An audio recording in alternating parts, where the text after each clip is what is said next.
ሰላም ጤና ይስጥልኝ። ይህ ሆርን ኒውስ ሚዲያ ነው።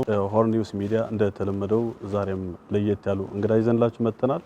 የዛሬ እንግዳችን ኢትዮጵያ ልታካሂደው ያሰበችውና በእንቅስቃሴ ላይ የሚገኘው የሀገራዊ ምክክር ኮሚሽን ኮሚሽነር ናቸው። ፕሮፌሰር መስፍን አርአያ ስለ ምክክር ኮሚሽኑ የሰራቸው ስራዎችና በቀጣይ በተለይ ደግሞ በትግራይ ክልል ሊሰራቸው ያሰባቸው ስራዎች ምንድናቸው የሚሉትና በተለይ ደግሞ በግል ህይወታቸውን የተመለከተ የዛሬ 44 ዓመት ትግራይ የሄዱበት ምክንያትና ከትግራይ ህዝብ ያላቸው ቁርኝት ግንኙነት ምን ይመስላል የሚለውን ያነው ወጣት ዶክተር የአሁኑ ባለስልጣን ኮሚሽነር ፕሮፌሰር መስፍን አርአያ ናቸው። ከሳቸው ጋር ለሚኖረን ቆይታ ሀሪፍ ጊዜ እንደምታሳልፉ ቁም ነገር እንደምትጨብጡበት ተስፋ በማድረግ ክቡር ፕሮፌሰር ለሰጡን ጊዜ ከልብ አመሰግናለሁኝ። እዚህ ይስጥልኝ። መልካም ክቡር ኮሚሽነር፣ አሁንም በድጋሚ ስለሰጡን እድል ከልብ እናመሰግናለን።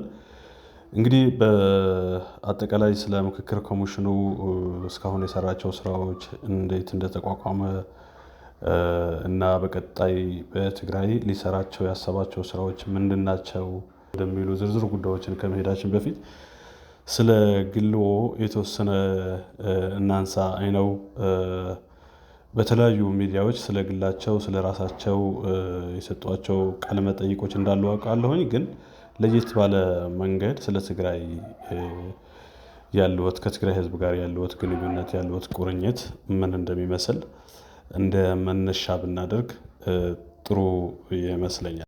ስለ ትግራይ በሕፃንነቴ ነው የማውቀው። ምንድነው አያቴ ቄስ ነበሩ እና ጓደኛ ነበሯቸው። ቄስ ከአክሱም ከአድዋ አካባቢ የሚመጡና ሁልጊዜ ሲመጡ እኛ ቤት ነው የሚያርፉት። አባ ገብሩ ይባላሉና ሁልጊዜ ስለ ትግራይ ልጅ ሆኜ ብዙ ነገር ይነግሩኝ ነበር። ትግራይ እንዴት መግቢያ በር እንደሆነች፣ ያን ጊዜ ኤርትራም ነበረች። በእርግጥ መግቢያ በር ማለት ነው ቀይ ባህር አለ። ከዛ ማንኛውም ወራሪ ወገን የሚመጣው በአብዛኛው አገር የገቡት በዛ በኩል መሆኑን እና ትግራይ ከተንበር እንደሆነች፣ ጦርነቶች በብዛት የተካሄዱት እዛ አካባቢ መሆኑን እና የትግራይ ህዝብ ተዋጊ መሆኑን የውጭውን ጦር የሚማክት መሆኑን መጨረሻም ላይ አድዋ ላይ ደግሞ ከሌላው ኢትዮጵያ ህዝብ ከመላው ኢትዮጵያ ከተነሱ ወገኖቻችን ጋር በመሆን እንዴት አድርገው አድዋ ላይ ጣሊያን እንዳሸነፉ መጨረሻ ላይ ደግሞ ሁለተኛው ጣሊያን በመጣበት ጊዜም ደግሞ የተደረጉትን ጦርነቶች ይነግሩኝ ነበርና ከዛ በኋላ እኔም ኢትዮጵያ ታሪክን ባገኘኋቸው መጽሐፍት በአሁን ላይ ትክክል ይሁኑም አይሁኑም ቢያንስ ማንበብ ወድ ነበርና አነብ ነበር። ይህ እንግዲህ ረጅሙን ታሪክ ለማሳጠር ያ የመጀመሪያው ግንኙነቴ ነው። ከዛ ሃይስኩል ወይ ሁለተኛ ደረጃ ጨርሼ ዩኒቨርሲቲ ገባሁ። ከዛ ወደ ውጭ ስሄድ ደግሞ በጣም የቅርብ ጓደኛዬ የአድዋ ልጅ ነው አጋጣሚና 7 ዓመት አብረን ከወንድም በላይ አብረን ኖርን። ከወንድም ጋር አብረን የምትኖረው ስታድግ ነው። ካደግክ በኋላ ትለያያለህ። እኛ ግን አድገን የተገናኘ ነው እና ረጅም ጊዜ አብረን አሳለፍን መንታ በሚመስል መልኩና ስለ ትግራይ በተወሰነ ደረጃ አውቅ ነበር እና እንደ አጋጣሚ ሆኖ ትምህርቴን ጨርሼ ሐኪም ሆኜ ስመጣ እንደገና ወደ አጋማ አውራጃ በወቅቱ ራስ ስብሐት ሆስፒታል ተመድቤ ሄድኩኝ። ስለዚህ ራስ ስብሐት ሆስፒታል ስደርስ ሐኪም የለም። ሐኪም ኖሮ አያውቅም ማለት ኖሮ አያውቅም ስል ለብዙ ወራት ማለት ነው። ኦፕራሲዮን ክፍሎች ሁሉ ሸረሪት የለበሱ ናቸው እና ነገር ግን ብዙ ህመምተኛ አለ። ከተለያዩ ቦታዎች ይመጣሉ። ያን ጊዜ መንገድ ዝግ ነው። ስለዚህ ብቸኛ ወጣት ሐኪም ሆኜ እዛ ተገኘሁ። ብቸኛም ግን በሆን እኔን የሚያስተምሩኝ እኔን የሚያግዙኝ ነርሶች፣ ጤና ረዳቶች፣ የማከብራቸው ሰዎች እናገኘሁ። እሱ ብቻ ሳይሆን ህዝቡ በሙሉ ልብና ፍቅር ተቀበለኝ። ቅድም አንድ ስብሰባ ላይ እዚሁ ስብሰባ ላይ አንተ አልነበርክበትም። አንድ ተሳታፊ ከአዲግራት ነው የመጣሁትና እዛ አዲግራት የማውቃቸው ሰው ፕሮፌሰር መስፍን በጣም የምንወዳቸው እንዲህ አይነት ሰው ነው ምናምን ብለው ብቻ ተናገሩና እንደው አዝኜ ነበር። ምን ነው እዚህ ስራ ውስጥ ገቡ ብለው ብሎ ነገረኝ። ይሄ ምናልባት ለምን እዚህ ስራ ውስጥ እንደገባው በኋላ ላይ አነሳዋለሁ። እና ትግራይ በቆየሁበት ጊዜ ጦርነት ነበር። እኔ በአይሮፕላን በሄሊኮፕተር ከመቀሌ ከአንድ በርሜል ነዳጅ ጋር ተጭኜ አዲግራት ስደርስ በዛን ዕለት 100 አለቃ ታገስ የሚባሉ የአውራጃው አስተዳዳሪ የተገደሉበት ቀን ነበር። ምክንያቱም እዛ አካባቢ ሻዕቢያ አለ፣ የተሃት ጦር አለ፣ በኋላ ነው ህወሓት የተባለው እና መንግስትም ጦር ነበርና ጦርነቶች ነበሩ። ለማንኛውም ስራዬን ጀመርኩ እና ስራዬን ሲጀምር ከክልታ ወላሎ ብትል ከሀውዜን እስከ እንቲጮ እስከ ሰናፈ ድረስ በጣም በርካታ ህመምተኞች እኔ ጋር መምጣት ነበረባቸው። ለምን በአካባቢው ሌላ ሐኪም የለም። ስለዚህ እዛ በቆየሁበት ጊዜ ህዝቡ እንደሚሰበር እንቁላል ነበር የሚንከባከበኝ።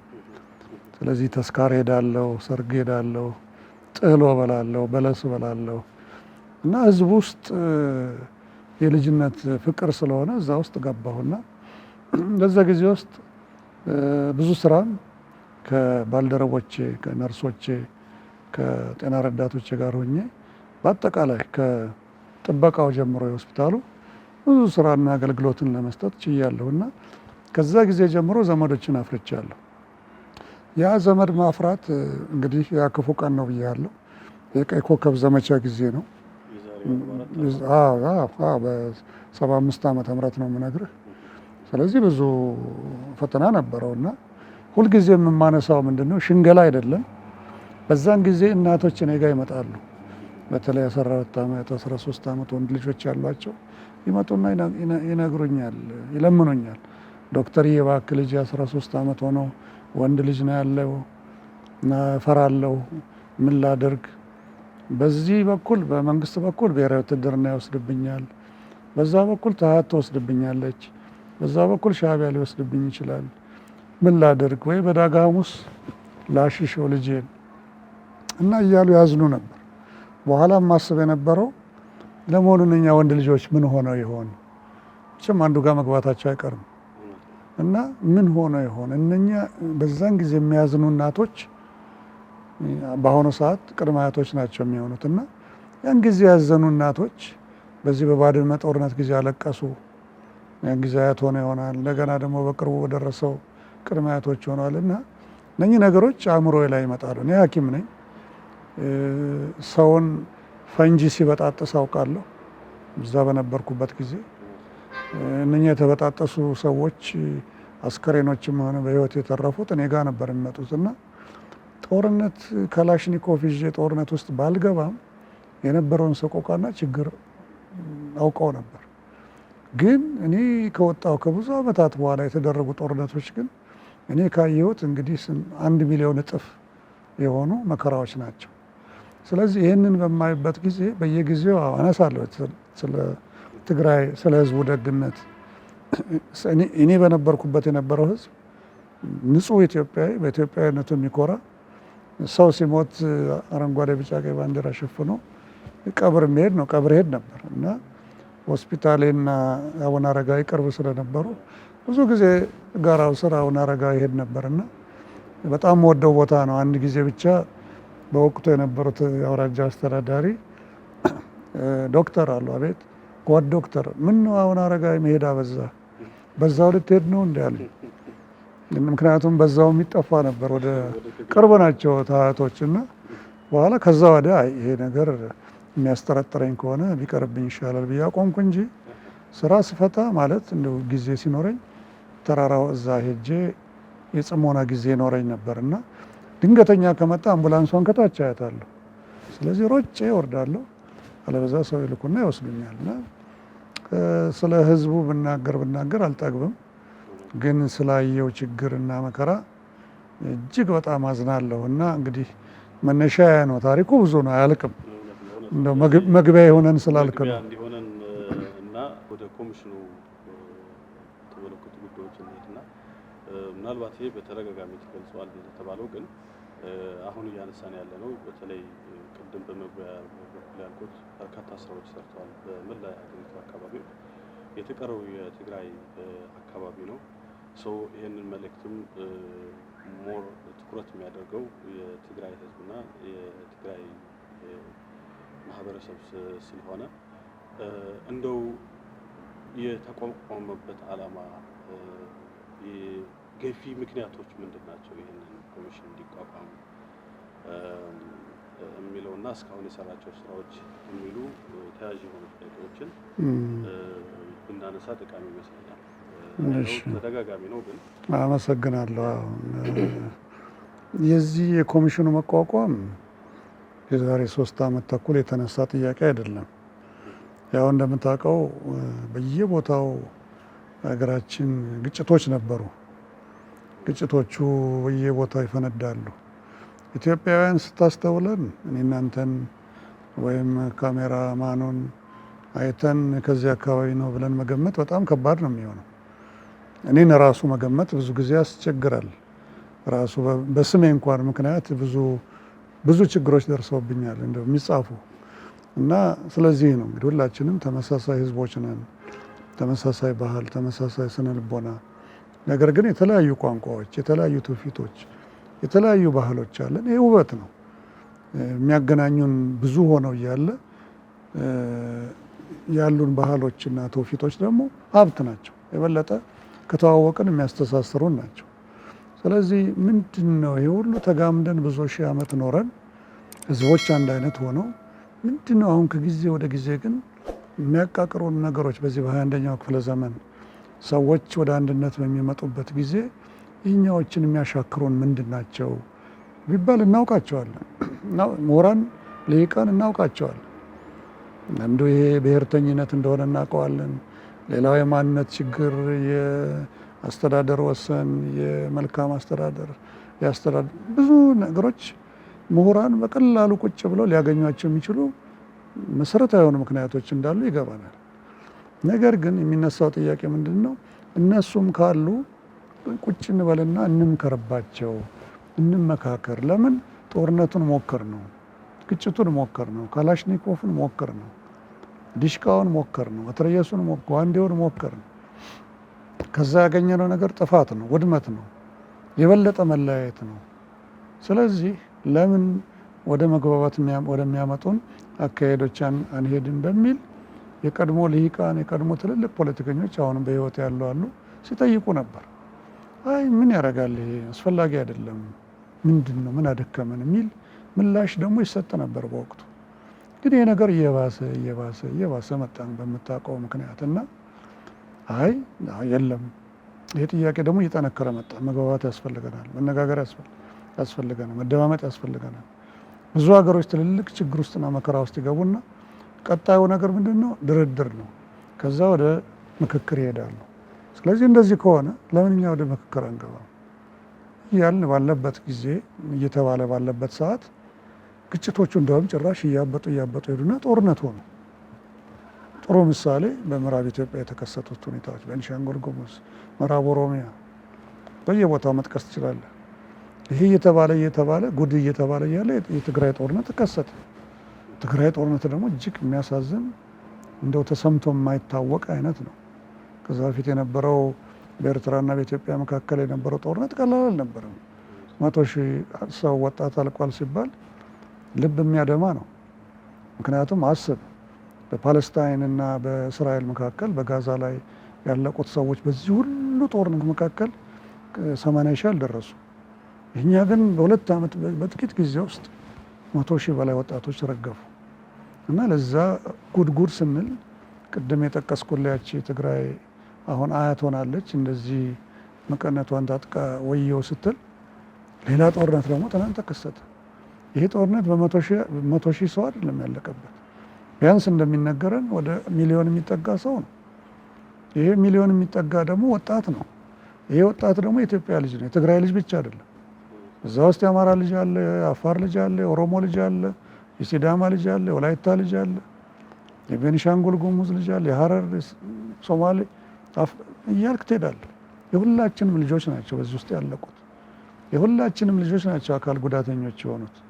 የሁላችንም ቤተሰቦች ናቸው የአእምሮ ስብራት ውስጥ የገቡት። የሁላችንም ሴት ልጆች ናቸው የተደፈሩትና የማይናገሩት የአእምሮ ስቃይ ውስጥ ገብተው የማይወጡት የአእምሮ ስቃይ ውስጥ ገብተው የሚሰቃዩት። ስለዚህ እነኝን ሁሉ ስታያቸው የለም የሚሻለው መነጋገር ነው ተባለ። አዋጅ እንዳየኸው አዋጅ ወጣ። ኮሚሽነሮች ሲባል መፈለግ ተጀመረ። እንደ ጥሩ እድል ይሁን እንደ መጥፎ እድል ከተጠቆመው ስም ውስጥ የኔ ነበረ እና የኔ ስም እየጠነከረ በመጣበት ጊዜ ስለ ራሴ ብናገር ይሻላል። እኔ ማሰብ ጀመርኩ። 11 ውስጥ ገብታል ሲባል ድብልቅ ስሜት ነው ያደረብኝ። ቅድም ከአዲግራት የመጣው ሰው እንዳለው እዚህ ውስጥ እኔ ምን አደርጋለሁ? እኔ አስተማሪ ነኝ፣ ጡረታ እድሜ ደርሻለሁ። ስለዚህ አሁን ቁጭ ብዬ ቡናዬን እየጠጣሁ ወይም መጽሐፍ እያነበብኩና እየጻፍኩ አልፎ አልፎ እያስተማርኩ። በነገራችን ላይ አገር ሰላም ቢሆን ኖሮ ከምመኘው ነገር አንዱ አዲግራት ሆስፒታል፣ አዲግራት ዩኒቨርሲቲ ሄጄ ማስተማር፣ መቀሌ ዩኒቨርሲቲ ወይም አክሱም ዩኒቨርሲቲ ሄጄ ማስተማር ነው። ምክንያቱም አስተማሪ ነኝ። የድሮ ቦታዎችን እያየሁ ገራልታ እየሄድኩ ታሪኩን እያየሁ ብችል አቡነ ማታን እየወጣሁ አለበዛ ራቅ ብዬ ጸሎቴን እያደረስኩ ይዛን ታሪክ በሚገባ በተሻለ ሁኔታ እያወቅኩ እንደው የተረፈችኝ እድሜ መኖር ነው የምፈልግ የነበረው። በኋላ ምን እዚህ ውስጥ ገብቼ ምን አደርጋለሁ? አንዳንድ ጓደኞች ኧረ ይቅርብህ ምን በወጣህ አሉኝ። ቤተሰቤም ባለቤቴም ሁሉም ሳማከር አንዳንዶች አይ ይሄ እኮ ትልቅ ጥሪ ነው፣ ዝም ብለህ ደጅ ሆነ ከምታወራ ለምን የተወሰነ ድርሻ አይኖርህም? የትግራዩ ምናልባት ሰላም ሊመጣ ይችላል፣ ጦርነት ነው በእርግጥ እና ሌላውም ጋር እኮ ይሄ ሁለተኛው ምዕራፍ ኮንትሪቢሽን ነው አስተዋጽኦ ነው እና ለምን የሚል እኔም ሀሳቡ መጣብኝ። ደጅ ቁጭ ብዬ ማውራት እችላለሁ እንዳልኩ ማንም ሳይነካኝ ፕሮፌሰሩ የሚባለው ላይ እርግማን ሳይመጣ በእርግጥ ምርቃቱ ይበዛል። ልግባና እንግዲያው እስቲ ማገዝ ከቻልኩ ላግዝ አልኩ። ላግዝ ብዬ እሺታዬን ስሰጥ ደግሞ የዋና ኮሚሽነርነቱን ኃላፊነት በጭራሽ እኔ ጋ ይመጣል ብዬ አላሰብኩ። ስለዚህ 11 ኮሚሽነሮች ተሰይመዋል። የ11 ኮሚሽነሮች ዋና ኮሚሽነር አንተነህ ተባልኩ። ስለዚህ ያንንም ደግሞ ሲመጣ አይ ብዬ እኔ የተለየው ሰው አይደለሁም። የተለየ ጥበብ የተለየ ምን ያለኝ አይደለሁም። ማንኛውም ኮሚሽነር ማንኛውም ሰው እኔ ቦታ ላይ ቢመጣ ሊሰራው የሚችለውን ኃላፊነት ነው የተቀበልኩት። ዋናው ነገር ኮሚትመንት ነው። ስለዚህ መቀበል ነበረብኝ፣ ተቀበልኩ። በእርግጥ ያላስተዋልኩት ነገር ቢኖር ምንድነው እንግዲህ 11ዳችንም የምናገረው ነገር በሙሉ ጫናው እኔ ላይ ነው የሚመጣው። ተናገሩት የምባለው እኔ ነኝ፣ አሉት የምባለው እኔ ነኝ። የምናገራቸው ነገሮች አንዳንድ ጊዜ ያለ አግባብ ይተረጎማሉ። ያላልኳቸው ነገሮች ይነገራሉ። ለምሳሌ ትግራይ ላይ መከፋት በእኔን በተመለከተ ተፈጥሮ የነበረው እንደተነገረኝ ያን ጊዜ በጦርነቱ ጊዜ ትግራይ እኮ አሁን ጦርነት ላይ ነው፣ ምን ማድረግ ይቻላል ስትባል አይ እዛ ያሉት ተጋሩ የራሳቸው ጉዳይ፣ እዚህ አዲስ አበባ ያሉትን እነሱን እንጌጅ እናደርጋለን ወይም ከነሱ ጋር ስራዎቻችን እንሰራለን ብለሃል። እኔ በጭራሽ ያን ያህል ስቱፒድም አይደለሁም። ካለኝም ከበሬታና አገሩን ከማወቅ አንጻር እንደዛ በጭራሽ ልል አልችልም። ያልኩት ነገር ቢኖር ምንድነው፣ አዎ አንድ ቀን ሰላም መፈጠሩ አይቀርም። ስለዚህ ሰላም በሚፈጠርበት ጊዜ እዛ ያሉትን ተጋሩ ወገኖቻችንን ኦንቦርድ እንደሌሎቹ እናመጣለን። እስከዛው ድረስ ግን እዚህ ካሉት አዲስ አበባ ካሉት ተጋሩ ምክረ ሀሳብ ልንወስድ እንችላለን።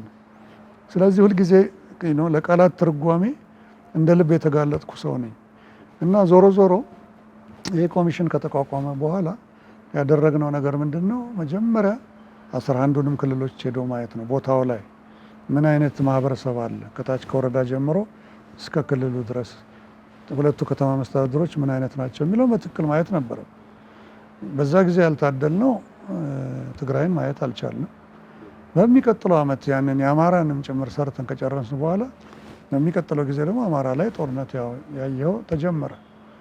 ስለዚህ ሌሎቹን ክልሎች በየደረጃ እየሰራን የትግራይ እንደ እግዚአብሔር ፈቃድ ሆነና የዚህ ፕሪቶሪያው ስምምነት ተፈጸመ። ፕሪቶሪያው ስምምነት እንደተፈጸመ ሮጠን ደብዳቤ መጻፍ ጀመርን ለክልሉ ርዕሰ መስተዳድር። አንድ ምናልባት እዚህ ላይ ላነሳል የሚችለው ነገር ምንድን ነው፣ እኔ ከትግራይ ላይ ጋር ያልተለያየሁት ምንድን ነው፣ ኢትዮጵያ የሀገር ሽማግሌዎች መድረክ ሰብሳቢ ነበርኩ። ትልልቅ ከጦርነቱ በፊት ትልልቅ የሀገር ሽማግሌዎች የሚከበሩ ነፍሳቸውን ይማርና ቀዳሚ ሙፍቲም የነበሩበት ቅዱስ ፓትርያርኩ ያሉበት ሁሉም የሃይማኖት መሪዎች ያሉበት ሀገር ሽማግሌዎች በበኩላችን ትልልቅ የሀገር ሽማግሌዎች የነበሩበት በጋራ እየሆን ትግራይም አማራ ክልልም የተለያዩ ቦታዎች ሶማሌም አፋርም ተመላልሰናል። ዋናው ዓላማ ምንድን ነው? አብጦ የነበረው በወቅቱ ይሄ ጦርነት የለም ሰላም የለም የሚለው ስሜት በትግራይና በአማራ መካከል በትግራይና በፌዴራል መንግስቱ መካከል ያለውን አስተውለን ተመላልሰናል። መጨረሻ ጊዜ ስንት ቀን ሲቀረው እንደሆነ አላውቅም፣ ጦርነቱ ሊፈነዳ ሲል የቀድሞውን ርዕሰ መስተዳድር ዶክተር ደብረጽዮን እና ትልልቆቹን አውራ የፖለቲካ መሪዎች አግኝተናል። እንዲያውም ዘግይታችኋል ሁሉ ተብለን ኧረ በጭራሽ ለሰላም አይዘገይም ብዬ የተናገርኩት ኦን ሬከርድ እኔ ነኝ። ምክንያቱም ያን ስብሰባ መመራው እኔ ስለነበርኩ የነበረው ዓላማ ምንድን ነው? ከትግራይም ያሉ ፖለቲካ ኤሊቶች ወይም መሪዎች እዚህ ካሉት የብልጽግና መሪዎች ጋር ሆኖ በጋራ መጀመሪያ እንዲገናኙና እንዲነጋገሩ ከዛ በኋላ የፈለጉትን ፖለቲካ ፓርቲዎች ሆነ መንግስታዊ አካላት ጨምረው ስለ ሰላሙ እንዲደራደሩ ለማድረግ ነበር የፈለግነው። ልክ ጨርሰን ሸራተን ሻለቃ ኃይሌ ገብረስላሴ ከፍሎ ከጨረሰ በኋላ ማታውኑ አይ የለም አይሆን የሚል መልእክት ደረሰን። እድለቢሶች ሆነንና ያ ጦርነት ተጀመረ። በቀደምም ትግራይ ሄጄ የቲፒኤልኤፍን አመራር ሳገኝ ይህንኑ አንስቻለሁ። እድለቢስ ሽማግሌ ሆኜ እዛ ብንሄድና ያ ቢሆን ኖሮ ይህ ሁሉ የረገፈው አይረግፍም ነበረ። ያን ጊዜ መግባባት ላይ ብንደርስ ኖሮ ትልቅ ምናልባት እንግዲህ ሰላም የሆነና አሁን የደረሰው መዓት ስለማናውቅ ላናማረር እንችል ይሆናል። ግን ሁልጊዜ ምን የምለው ነው፣ ለሰላም መስዋዕትነት መክፈልን ይጠይቃል። ለሰላም ደግሞ ምንድነው የሚዘገይ ምንም ነገር የለም። ስለዚህ ነው እንግዲህ ይህንን ወደ ሀገራዊ ምክክር ሳመጣው፣ ሀገራዊ ምክክር ዋናው ዓላማው ምንድነው? ሰላምን ማምጣት ነው። በሄድንበት ቦታ ሁሉ ሰዎች የሚነግሩ ምንድነው? ሰላም እንፈልጋለን። በሄድንበት ቦታ ሁሉ የደቡብ በለው የምስራቅ በለው የምዕራብ ሰዎች አርብቶ አደሮች፣ አርሶ አደሮች የሚጨነቁት ሰሜን ደፍርሶ ስለነበረው ሰላምና አሁን ስላለው አስፈሪ የሰላም ሂደት ነው። ስለዚህ የኢትዮጵያ ሀገራዊ ምክክር ኮሚሽን ተቋቁሞ ብዙ ስራዎችን ሲሰራ አጀንዳ ነው የሚሰበስበው።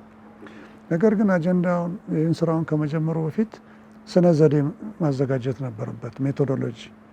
ሜቶዶሎጂው ላይ መላው ኢትዮጵያ ህዝቦች የሚካተቱበት፣ መላው ኢትዮጵያ ህዝቦች ውስጥ በወረዳ ደረጃ የተፈናቀሉ ካሉ በቀጥታ የሚካተቱበት። ምክንያቱም ጦርነት ባለበት ሰላም በጎደፈበት ቦታ ሁሉ መፈናቀል አለ። ይህንን ኦሮሚያ ክልል አይተነዋል፣ አማራ ክልል አይተነዋል፣ ሶማሌ ክልል አይተነዋል፣ አፋር ክልል አይተነዋል። በሄድንበት ቦታ ደቡብ የተለያዩ ቦታዎች አይተነዋል። ስለዚህ ይሄ ለአንዴና ለመጨረሻ ጊዜ ምንድን ነው መፈናቀሉን ያመጣው የሚለው አጀንዳ መጥቶ መፈታት አለበት። ይህ ትልቁ ነገር ነው። መጨረሻ ላይ ከዚህ ጦርነት በኋላ ደግሞ ትግራይ ላይ እንግዲህ አስበው የደረሰው መፈናቀል አሁንም በየጊዜው የሚነሳው ይሄ ነው። ለ5 ዓመት ሙሉ ሰዎች አሁንም ፕላስቲክ ቤት ውስጥ ነው ያሉት። አሁንም እየሰማን ነው ልጆቻቸውን ጅብ ወሰደባቸው። ያም አለ ይህን ስትሰማ። ስለዚህ ምንድነው መደረግ ያለበት? ይሄ አጀንዳ በአስቸኳይ መጥቶ ሊፈታ የሚችልበትን አካሄድ መካሄድ አለበት። የፌዴራል መንግስቱም ሆነ የክልል መንግስታቱ ይህንን በአስቸኳይ መፍታት አለባቸው።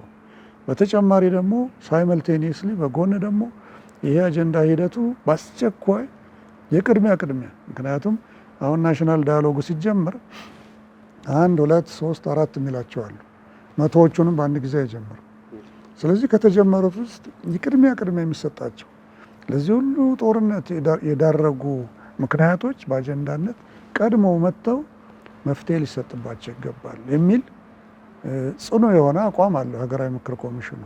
ትግራይ ከጀነራል ታደሰ ከመጡ በኋላ እንግዲህ ሄደናል። እሳቸውንም እዚህ አግኝተናል፣ ካቢኔያቸውን አግኝተናል፣ የተለያዩ ማህበረሰብ ክፍሎች ትግራይ ውስጥ አግኝተናል። ብዙ ጥያቄዎች ይዘን መጥተናል። እዚህም አሁን ከሚዲያ አካላት ጋር ኮሚኒኬሽን አካላት ጋር የተገናኘ ነው። እስቲ እንነጋገር መጀመሪያ ትረስት፣ እስቲ መጀመሪያ መተማመን እንፍጠር። ነገ ዳያሎግ ትግራይ ላይ እንጀምር አይደለም ጥያቄያችን። አሁን በዚህ 2-3 ቀን የሰማሁት ምንድን ነው፣ ብዙ ብሶቶች አሉ የሚወጡ ይውጡ። አንዱ እኮ የመነጋገር ዓላማ ይሄ ነው እኮ ይውጡ። አጀንዳ ይዘን እኮ መጀመሪያ 4000ችንም ተሰብስበን መነጋገር ስንጀምር ብዙ የየና ብዙ ጩኸት ይመጣል፣ እናውቃለን። ይሄ ዳይቨርጀንት የተበታተኑ ሀሳቦች ይመጣሉ። እነኚህ የተበታተኑ ሀሳቦች ወጥተው ካለቁ በኋላ ምን ይጀምራሉ? መሰባሰብ ይጀምራሉ። ከዛ በኋላ እኔ አንተን ማዳመጥ እጀምራለሁ። ቸኮል እኮ የሚለው እንደዚህ እኮ ነው፣ የቸኮልም እንደዚህ ነበር። እኔም በአንተ ቦታ መቀመጥ እጀምራለሁ። እንኳን እዚህ ያሉ ተሳታፊዎች ቀርቶ እኔ በዚህ 2-3 ቀን እንኳን በምመጣበት ጊዜ ሳዳምጥ ብዙ ህመም እየሰማሁ እየወሰደኝ ነው ወደ ትግራይ ስሜት። ወይ ጠህሎ ስበላ፣ ተስካር ስበላ፣ ቀብር ሲሄድ፣ በሽተኞችን ሳክም ድሮ የነበሩት ተጋሩ ፊት ለፊት እየታዩኝ። በእርግጥ በኋላ አዲስ ጄኔሬሽን ተጋሩ መጥቷል። ለምሳሌ ልንገርህ፣ የዛሬ 44 ዓመት እኔ ልጅ ሐኪም ሆኜ ወጣት ሆኜ ሲሄድ ከአቡነ አረጋዊ በኩል አንድ ሽማግሌ መጡና ፊታውራሪ ገሰሰ ይሆን እባላለሁ እና ልተዋወቅዎት ነው የመጣሁት። ማንን? እርስዎን። ይህ ዛሬ 44 ዓመት ቀንስ ከእድሜ ላይ እና እሳቸው ፊታውራሪ ትልቅ ሰው ጺማቸው እንደዚህ ሆነ። እንዴ ለምንድን ነው አቦይ እንደዚህ የሚሉኝ? ምን ነው ለምን አንቱ ይሉኛል? የኔ ልጅ በእድሜማ ከሆነ የኔ የልጅ ልጅ ነህ አንተ። ይሄ ትግራይ ይሄ አካባቢ የሌለውን ሙያ እውቀት ነው እኮ ይዘውልን የመጡት እና ለእውቀቶ ለአገልግሎቶ እዚህ ድረስ ጦርነት የተካሄደ በመምጣቶ ከበሬታ ነው፣ ለእድሜዎት አይደለም። እኔ እስከወጣ ድረስ በጣም ብዙ ሰዎች አንቱ ይሉኝ ነው። በኋላ ከመጣሁ በኋላ መንግስት ተቀየረ፣ ኢህአዴግ መጣ፣ ህወሓቶች መጡ እና ከዛ በኋላ አንቱታም አብሮ እንደጠፋ አየሁኝ። አዲስ ጄኔሬሽን ምልስ ነው ወይ እንደው ለጨዋታችን እንዲዋዛ ነው። ጦርነቱ ጋር ተያይዞ ጦርነቱ የወለዳቸው ችግሮች እና ቆየት ያሉም ችግሮች አሉ። በተለይ በዚህ ከትግራዩ ጋር ተያይዞ ይሄ የሀገራዊ ምክክር ኮሚሽን ከመካሄዱ በፊት መተማመን ያስፈልጋል እና በመተማመን ላይ የተመሰረተ ምክክር መጨረሻ ውጤታማ እንደሚሆን ግልጽ ነው። ስለዚህ ከትግራይ ጋር ተያይዘው ይሄ የምክክር ኮሚሽኑ ከመካሄዱ በፊት በጣም በርካታ የሆኑ አንገብጋቢ የሚባሉ ጥያቄዎች አሉ፣ ችግሮች አሉ። እነዚህ ሳይፈቱ እንዴት ነው የሀገራዊ ምክክር ኮሚሽን ማድረግ የሚቻለው ብሎ የሚያነሳው የትግራይ ሕዝብ ጥያቄዎች አሉ። የተፈናቃይ ጉዳይ አለ። በወራሪዎች በኃይል የተያዙ መሬቶች አሉ። የምዕራብ ትግራይ ጉዳይ አለ። በየቀኑ እነዚህ የተፈናቃዮች በየቀኑ የሚደርስባቸው በደሎች አሉ፣ ችግሮች አሉ።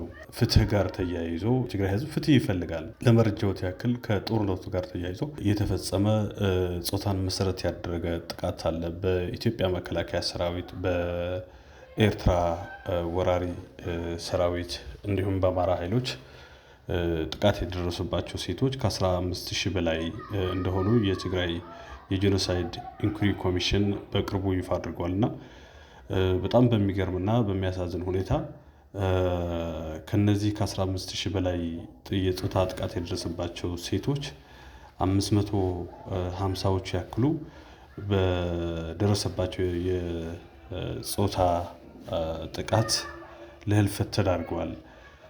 እነዚህና ሌሎች መሰል መሰረታዊ ጉዳዮች አሉ።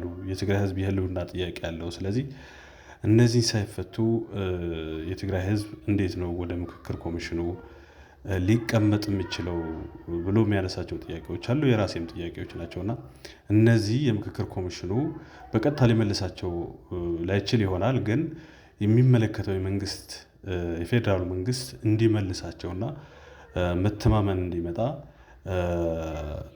የሚያደርገው ግፊት ምንድን ነው? የሚያደርገው ጫና ምንድን ነው የሚለውን እናንሳ እስቲ። እያደረገ ነው መንግስት የትግራይ መንግስትም ሆነ የፌዴራል መንግስቱ አስቻይ ሁኔታዎች እንዲፈጥሩ እኛ እንግዲህ የግድ ማንዴቱ አዋጁ ላይ ይሄ ያልተሰጠንም ብለን የምንተዋቸው ነገሮች የሉም። እኛ ታጣቂዎችን እኮ ኑ እያለ ነው። ኑ ኃላፊነቱን እንወስዳለን፣ መብታችሁ ወይም ደግሞ ነፃነታችሁ ወይም ተጠያቂነታችሁ በዚህ በሀገራዊ ምክክር ሂደት ውስጥ እንዳይኖር ኃላፊነቱን ወስደን ወደ ሀገራዊ ምክክሩ ኑ ትጥቁን አስቀምጡና ኑ እያልን በየቀኑ እንተውታለን። እዛ ድረስ እንሄዳለን። አዋጁ ላይ ይሄ ቁጥር አለ እያልን አይደለም እንሰራው። ለምን እንደዛማ ቢያስፈልግ ኖሮ መጀመሪያውን ምክክር ኮሚሽኑ አያስፈልግም ነበር።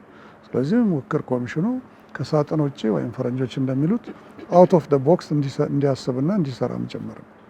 ስለዚህ ትግራይ ቅድም እንደነገርኩ ብዙ ጥያቄዎችን ይዘን መጥተናል። ብዙዎቹን ጥያቄዎች ወዲያውኑ በተለይ ደግሞ በቅርብ ጊዜ ውስጥ በዝርዝር ለመንግስት አቅርበናል እና በዚህ ሂደት ውስጥ የክልሉ መንግስትና የፌዴራል መንግስቱ በጋራ ቁጭ ብለው የሚፈቷቸውና ግልጽ ሊያደርጓቸው የሚገቡ ነገሮች ብዙ እንዳሉ እናምናለን። ያንን እናምናለን።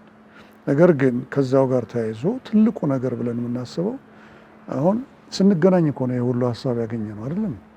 እስካሁን ዝም ብሎ እኛም ሩቅ ሆነን እዛ ሆነን እኛ አይ ትግራይ እምቢ ብሎናል እንደዚህ ብለዋል እያል ብናላዝን ትግራይን በቃ እንዴት ነው ይሻላል እንግዲህ 93% የሚሆነው የኢትዮጵያ ሕዝብ ውጭውን ጨምሮ አጀንዳ ሰጥቶናል ብለን ብናላዝን ትክክለኛ የሆነ አካሄድ አይደለም። ለምን ትግራይን ትተን የምክክር ሂደት እናሳካለን ብለን አናምንም። ትግራይ በጭራሽ በዚህ ሂደት ውስጥ መግባት እንዳለበት እናምናለን። የዚህ ሂደቱ አንዱ አካል ምንድነው? አሁን እያደረግን ያለነው ነው። የመተማመን ሂደቱ የመነጋገር ሂደቱ ነው። አሁን በአጽንኦት የምንጠየቃቸው ጥያቄዎች አሉ። እንዳልኩ መንግስት ግልጽ ሊያደርግ የሚገባቸው ጉዳዮች እንዳሉ እናምናለን። የቱ ናቸው? በእኛ በኩል እንግዲህ መስመራችንን ጠብቀን ለሚመለከተው የመንግስታት አካል አቅርበናል። የምንከታተለው ነው የሚሆነው። ነገር ግን ይሄ ካልተደረገልኝ ይህን አላረግም የሚለው አካሄድ ሳይሆን ይሄ ጥያቄ አለኝ የሚለው ነገር ወሳኝ ነው። በአንድ ወቅት አንድ እንደዚሁ ስብሰባ ላይ አንድ ፖለቲካ ፓርቲዎች አሉ እኛ ጋር ያልገቡና አንዱ የፖለቲካ ፓርቲ አባል እኛ እኮ ይህን ያህል ሰዎች ማረሚያ ቤት አሉን አለ እና እነሱ እያሉ እንዴት ከእናንተ ጋር እንገጥማለን አለ። የጠየቁት ጥያቄ አላችሁ እንዴ ነው ያልኩት። ይህን ያልኩት ምክንያት ምንድን ነው? መጀመሪያ ያ ፓርቲ ሰውና እኛ አልተገናኘንም።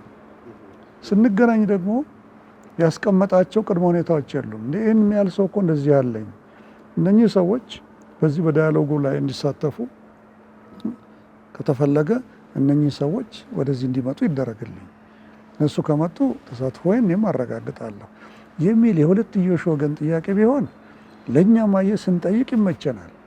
አንደኛ ምን ያህል ሰው የዛ ፓርቲ ሰዎች የት እንዳሉ ባላወቅኩበት ዝም ብሎ ብቻ በድፍን ጥላቻ ብቻ የኔ ሰዎች እዛ እያሉ እናንተ ጋር አልመጣም የሚለው ነገር አያቀራርብም መጀመሪያው ነው። ስለዚህ ምን እያልኩ ነው? አሁን ጥያቄዎች እየቀረቡ ነው። የተፈናቃዮች ጥያቄ አለ። ቅድም እንዳልከው እኔ አእምሮ ሐኪም ነኝ። እነኛ ያልካቸው ሴቶች ህመም በሙያ ያመኛል። በሙያ ትልቁ ፍራቻዬና ስጋቴ ደግሞ ምንድነው? ወደፊት ሂሊንግ ላይ እንዴት አድርገን ነው የምንሰራው? የሁሉ ሚሊዮን ሰው ታሟል በየቦታው። እነኚህ ሁሉ ሚሊዮን ሰዎች የታመሙ ወገኖቻችንን ወደ ስርየት ወይም ወደ ሂሊንግ የምናመጣቸው እንዴት አድርገን ነው የሚለው በጣም ወሳኝ ነገር። ስለዚህ ምን እያልኩ ነው? አዎ እኛ እንሄድበታለን፣ እየሄድንበት ነው። ግን የእናንተም እርዳታ እንፈልጋለን። ለምን አንድ ወገን ብቻ እኮ መኮን የለበትም። ከዚያም በኩል ጭላንጭል መኖር አለበት የፍላጎት። አዎ ቅድም ተብሏል እዚህ ስብሰባ ላይ በነበር ዳያሎጉን በትክክል ተረዳ ነው። ለካ እንደዚህ ነው ወይ? ጥቅሙ ይሄ ነው ወይ? ኦኬ እሱ ጥሩ ነው። እንደሱ ከሆነ እኛም ለህዝቦቻችን እንደ ሚዲያ አካልነታችን ስንሄድ ደግሞ ለህዝባችን የምንነግረው ነገር ሊኖር ይገባልና አንዳንድ ምክረ ሀሳቦችን ስጡን የሚለው ነገር መነሳት ነበረበትና ይሄ እንግዲህ የምንሰራበት ነው የሚሆነው። ግን ሁልጊዜ ለምክክር የሚጠቅመው ምንድነው? እኔ እናንተ የሚያለያየን ነገር ቢፈጠር እና እንወያይ እንመካከር ብልህ መጀመሪያ የምናደርገው ምንድን ነው? እኔም አንተም ለሰላም ተስማምተናል ማለት ነው። ስለዚህ አንተ ዱላ ካለ እኔ ማካሮቭ ካለኝ እናስቀምጠዋለን። ስለዚህ ወደዚህ ስንመጣ ፍላጎት አለ፣ ቱ ዌይ ነው ማለት ነው። ምክክር ዋን ዌይ አይደለም፣ ምክክር ቱ ዌይ ነው። የሁለት ወገን ተደራሽነትን ይፈልጋል። ስለዚህ አሁን በትግራይ ያለውም ነገር ከዛስ በኩል ምን አይነት ፍላጎት አለ? በትልልቆቹ በመሪዎቹ በኩል፣ በፓርቲዎች በኩል፣ በህዝብ በኩል ህዝቦች ምንም ጣጣ የለባቸው። ቦርደሩን ብትከፍት እኮ የደቡብ ትግራይ ሰዎች እኮ ሰሜን አማራ ወይም ሰሜን ጎንደር በአንድ ቀን ገብተው ሊያድሩ ይችላሉ። እነኚህም እዛ ገብተው ሊያድሩ ይችላሉ። ይሄ ጥሩ ምሳሌ የሚሆነው የኤርትራው ፕሬዚዳንትና የኢትዮጵያ ጠቅላይ ሚኒስትር ዛላንበሳ የቆሙለት አይተሃል አይደል? ገልበጥ ብሎ እነሱ እንኳን 100,000 ሰው አንድ ሰው የሞተባቸው አይመስሉም ተቃቅፎ ሲላቀሱ። ህዝቦች ጋር ምንም መከራ የለም። ያለው መከራው መሪዎች ጋር ነው፣ ፖለቲከኞች ጋር ነው ያለው መከራው፣ እናንተ ጋር ነው፣ ሚዲያዎች ጋር ነው፣ ምሁራን ጋር ነው። ስለዚህ ይህንን ነገር እንፍታው ከተባለ ከሌላውም ወገን 1 2 3 እርምጃ ወደ መሀል መምጣትን ይጠይቃል። እሺ እንግዳ ምን እናርግ? ይሄን ለመፍታት ምን እናርግ? ተፈናቃዮቹን ሌላ ክረምት ከመምጣቱ በፊት እስቲ ምን እናደርግ? ምንድነው መፍትሄው? ለጊዜው ምን ብናደርግ ይሻላል? ዳያሎጉ ይቀጥላል። የመንግስታቱ የጋራ ስራቸው ይቀጥላል። በዳያሎጉ ደግሞ የሚመጡና ሊፈቱ የሚገባቸው ነገሮች አብረው ተከታትለው ይመጣሉ። አሁን አየ እንደ ምንድን ነው የሚባለው? አንድ የማታሳምነው ነገር አለ። እግዚአብሔር አለ የለም። እኔ አለ ካልኩኝ በምንም ተአምር አለመኖሩን የምታሳምነኝ ሂደት የለም። አንተም የለም ብለህ ድርቅ ካልክ እኔ እግዚአብሔር መኖሩ ብዙ ነገር ልነግር ይችላል። መጽሐፍ ቅዱስ፣ ቅዱስ ቁርአን፣ ቶራ፣ ብሉይ ኪዳን ልል ይችላል። አንተ ግን በርህን ከዘጋህ ዘጋህ። ስለዚህ እስቲ እግዚአብሔር አለ የምትለውን እስቲ ብትለኝ ብትመጣልኝ፣ እኔም እስቲ አንተ የለም የምትልበትን ብመጣ መሀል ላይ ስንገናኝ በምናደርገው ምክክር እኔ ወይ ትክክል መሆኔን ወይ አንተ ትክክል መሆንን እንገነዘባለን። እንደው የቀረው ቢቀር እንኳን እኔ እናንተ በሚገባ ከና ለመግባባታችን ተግባብተን እንለያያለን። ስለዚህ እንግዲህ እንዳልኩ የዚህ ሀገራዊ ምክክር ሂደት እሱ ወይም የሚባል ነገር አይደለም። ይህንን በተቻለ መጠን እየተረዳ ነው፣ እርስ በርስ መተማመናችንን እየጨመርን ምን እናደርግለት፣ ከሁሉ በላይ የህዝቦቹን ሰቆቃ የቅድሚያ ብንሰጠው፣ ይሄ ዝም ብለን ይሄ ካልሆነ ወይም የምንለው ነገር አይደለም። ቅድሚያ የምንሰጣቸው ነገሮች አሉ፣ ትኩረት የምንሰጣቸው ነገሮች አሉ። ለእነኛ የምንሰጥ ስንል ደግሞ የምንሰጠና የምንቀበላቸው ነገሮች ደግሞ አብረው መኖር መቻል አለባቸው ብዬ ነው የማስበው። እና እንግዲህ ሀገራዊ ምክክሩ ደጋግሜ እንደነገርኩ ቸኮል ሁሉም የኢትዮጵያ ህዝቦች ይፈልጉታል። ትግራይም ቢሆን እንደሚፈልግ ገብቶናል። ግን ትግራይ ቅድሚያ ልሰጣቸው የሚገቡኝ 1 2 3 አሉኝ ይላል። ተገቢ ነው። እኛ እዛ ላይ ምንም የምንለው ነገር የለም፣ ፔኑ ይገባናል። ስለዚህ እነኚህ 1 2 3 እያሉም ግን እነኚህ 1 2 3ቱን ተግባራዊ ያደረግን ግን ስራዎቻችን መስራት እንችላለን ብዬ ነው የማምነው። ለነበረን ቆይታ ከልብ አመሰግናለሁ። በእርግጠኝነት በቀጣይ ሰፋ አድርገን ምንም ነው በሌሎች በግሎት ጉዳይ ራሱ ይሄ ህዝብን ሂል የሚጠቅም ከሆነ እኔ በደስታ የአእምሮ ሐኪም ነኝ።